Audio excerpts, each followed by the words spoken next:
Hi guys, I'm your Daksha teacher. Today we are going to do economics for grade 8 students. Please refer your textbooks, chapter number 10. So what do you mean by income elasticity of demand? We are doing income elasticity of demand today, unit number 10. So what do you mean by income elasticity of demand? How much our quantity demand changes when the income changes. When your income changes, how much your demand for a product changes. That we show it as income elasticity of demand. The responsiveness of change in income to a percentage of change in quantity demanded. When income changes, how much your demand changes. So if we divide this, we get an answer. So if we get a positive value, we call that this as a normal good. And if we get a negative value, we call it an inferior good. What do you mean by normal goods? Normal goods means when your income increases, the demand also increases. So it has a positive relationship. Then we call it as a normal good.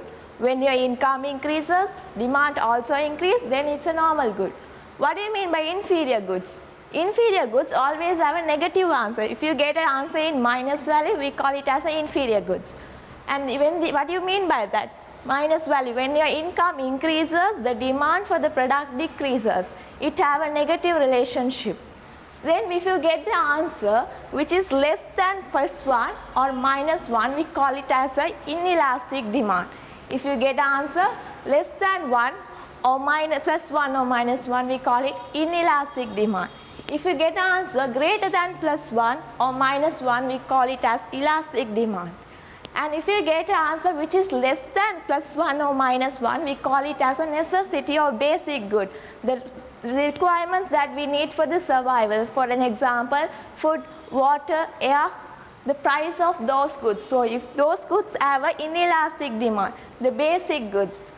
And then if you get an answer which is greater than 1 and elastic, we say it is luxury goods. That means we have a discretionary expenditure. What do you mean by that? You spend on those goods, those are not automatic. You spend it by willingly. It's not needed for the human survival. That we call as luxury goods. And this price elasticity and income elasticity have effects on business and government. So how does business and price elasticity affects? When your total, how do you calculate your total revenue? When the total revenue is equals to price into quantity.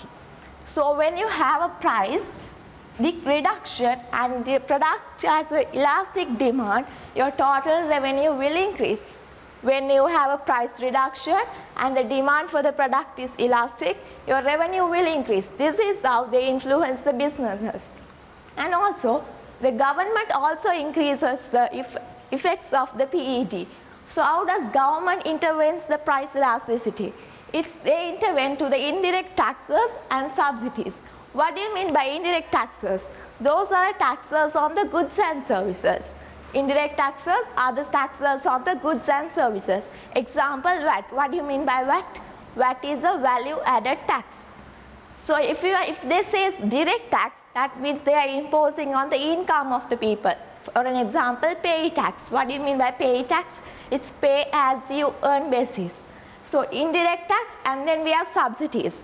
What do you mean by subsidies? Subsidies are the percentage of income the government gives to the people, poor people. So they give it when when the product is having an inelastic demand. When the product is having an inelastic demand, indirect taxes and subsidies are imposed on them. Then we get the income elasticity of demand.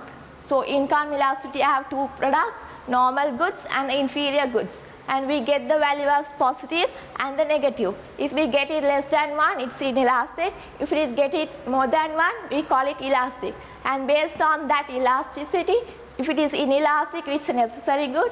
If it is greater than 1, it's a luxury goods. I hope you guys understood the lesson today. Thank you for watching this video. Stay home, stay safe. God bless you.